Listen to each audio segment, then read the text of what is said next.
தன்னுடைய மகனாக பிறந்து துணை முதலமைச்சரானதற்கு பிறகு அவர் வெளியே தெரிவது நியாயம் மாற்று கருத்து. ஆனால் விளையாட்டுத்துறையாக இருந்து அவர் என்ன சாதித்திருக்கிறார்? ஏழை விளையாட்டு நடத்தினார்கள், அது மத்திய அரசு நடத்தியது. உங்கள் மகன் கார் ரேஸ் நடத்தினார், அது இன்றைக்கு ஆடம்பரத்தினுடைய அடையாளம். இங்க இருக்கக்கூடிய இந்த இளம் சிறார்கள், கிராம இளைஞர்கள் கார் ரேஸ்ல போய் பங்கேற்க முடியுமா? இதே தமிழகத்தின் அடையாளமாக இருக்கிற, வீரத்தின் அடையாளமாக இருக்கிற ஜல்லிக்கட்டு, கபடி போட்டி நீங்கள் நடத்துங்கள்.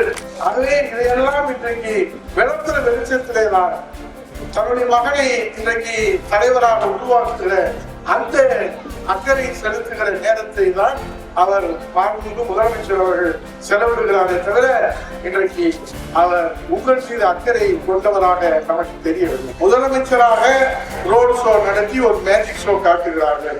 அதை கண்டு தமிழக மக்கள் ஏமாற தயாராக இல்லை.